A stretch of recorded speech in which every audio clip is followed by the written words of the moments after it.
Hi guys and welcome back. Thank you for joining me today. Today we get another story. It's quite longer than we previously had, but I'm gonna split it by 4 pieces approximately.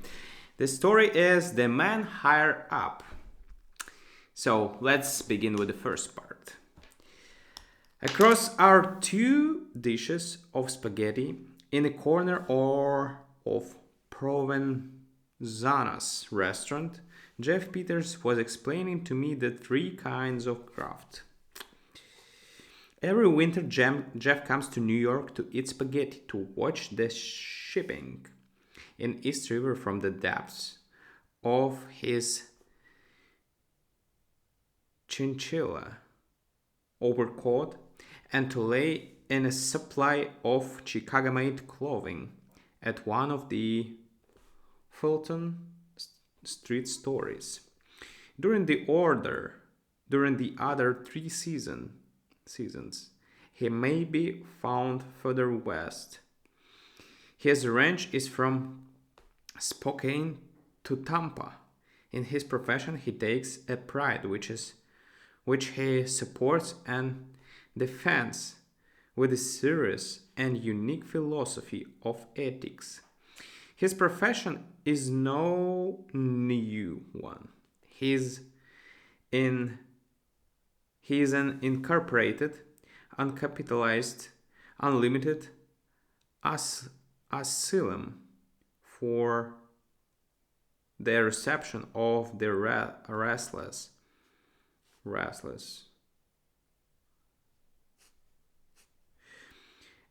and unwise dollars of his fellow man.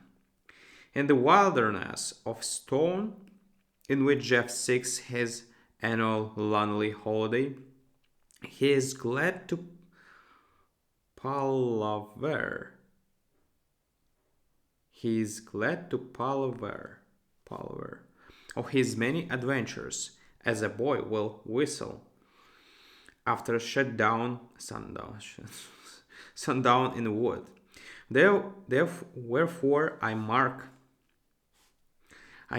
on my calendar the time of his coming and open a question of privilege at Provenzano's concerning the little wine-stained table at the corner between the rakish rubber plant and the framed Palazzo della something on the wall. There are two kinds of crafts, said Jeff, that ought to be out wiped out by law. I mean Wall Street speculation and burglary. Nearly everybody will agree with you as to one of them, said I with a laugh. Well, burglary ought to be wiped out too, said Jeff. And I wondered whether the law had been redundant. Forget the meaning. About 3 months ago, said Jeff, it was my privilege to become familiar with a sample of each of the aforesaid branches of illegitimate art. I was sine qua grata with a member of the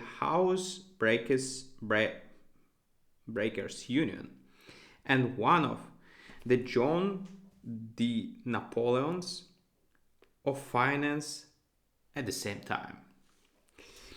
Interesting combination, said I with a yawn. Did I tell you I bagged a duck and a ground squirrel at one shot last week over in the Ramapos? I knew well how to draw Jeff stories. Let me tell you first about these barnacles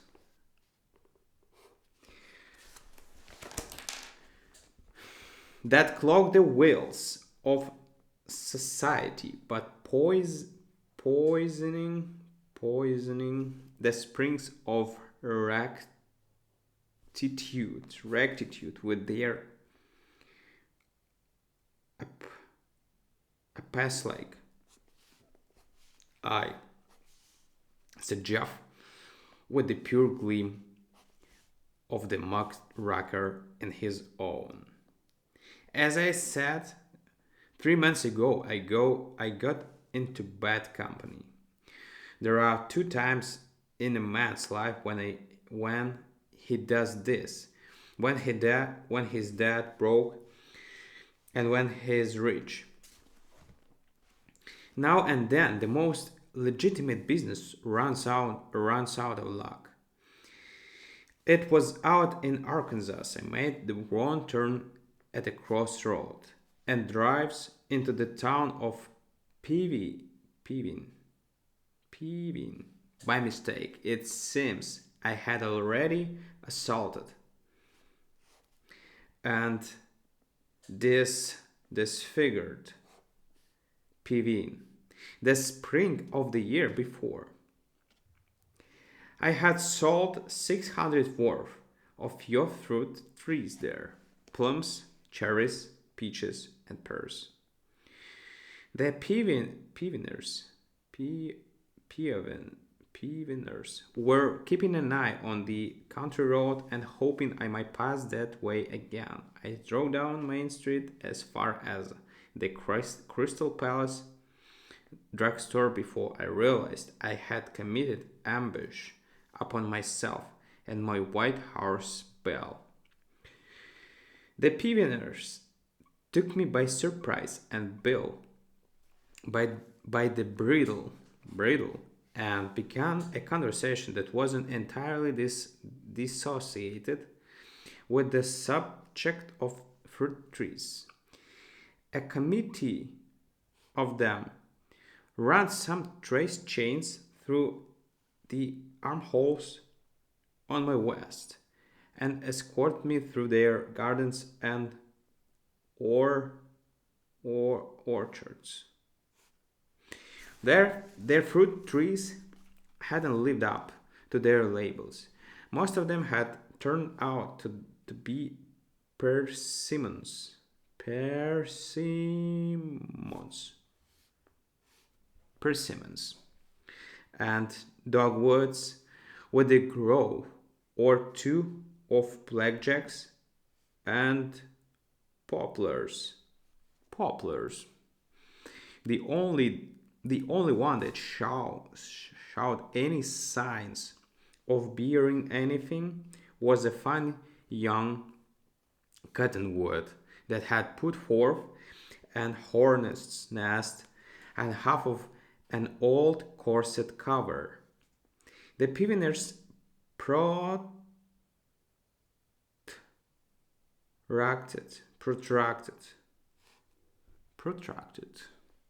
our fruitless stroll to the edge of town. They took my watch and money on account, and they kept Bill and the wagon as hostages. They said the first time one of them dogwood trees put forth and Amsden's June peach, I might come back and get my things. They took off the trace chains and jerked their thumbs.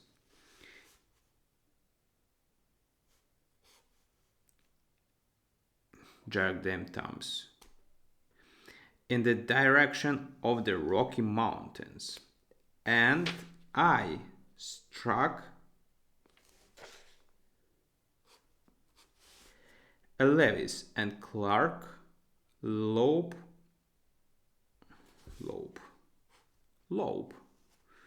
for the swollen rivers,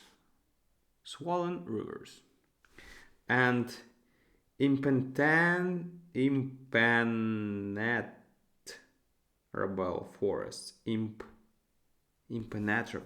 impenetrable forests.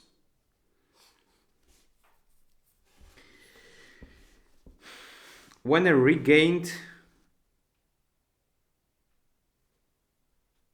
intellectualness, I found myself walking into identified town to A-T and S A.T. and S.F. Railroad. The Pioneers hadn't left anything in my pockets except a plug of chewing. A plug of chewing. They wasn't they wasn't after my life, and that saved it. I bit off a chunk and sits down on a pile of ties by the track to recognize my sensations of for thought and per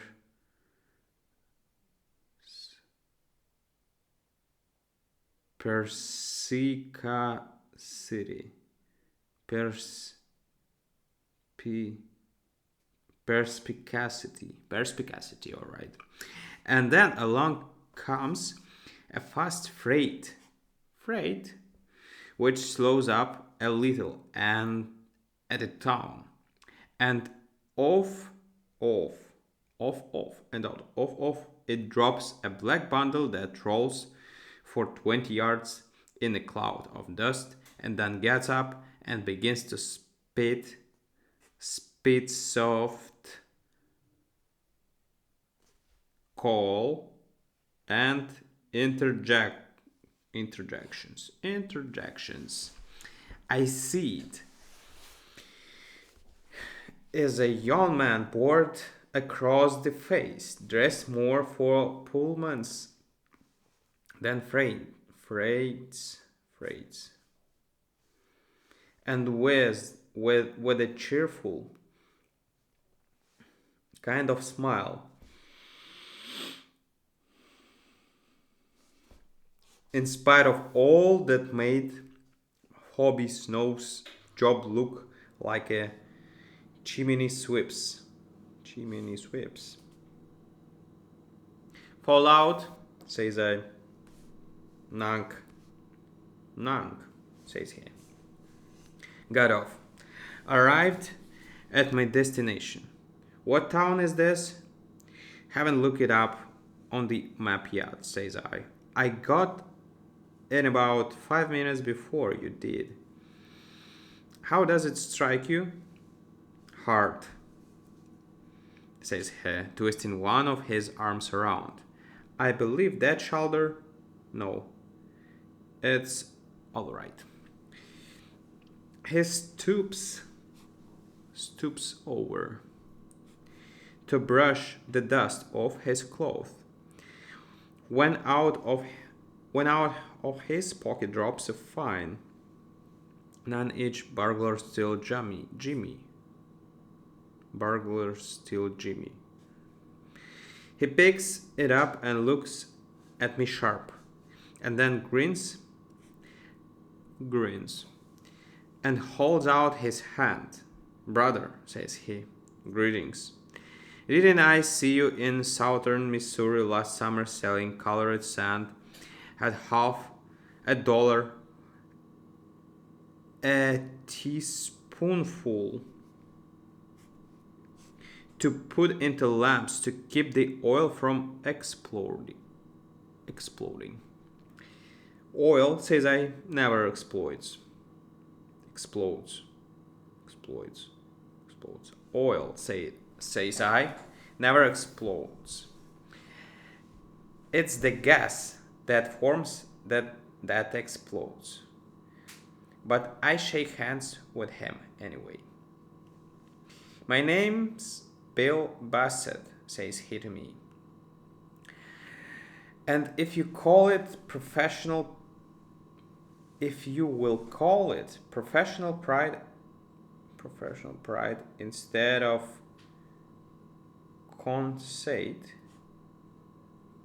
Con said, I'll inform you that you have the pleasure of meeting the best burglar that ever set a gumshoe on the ground drained by the Mississippi River.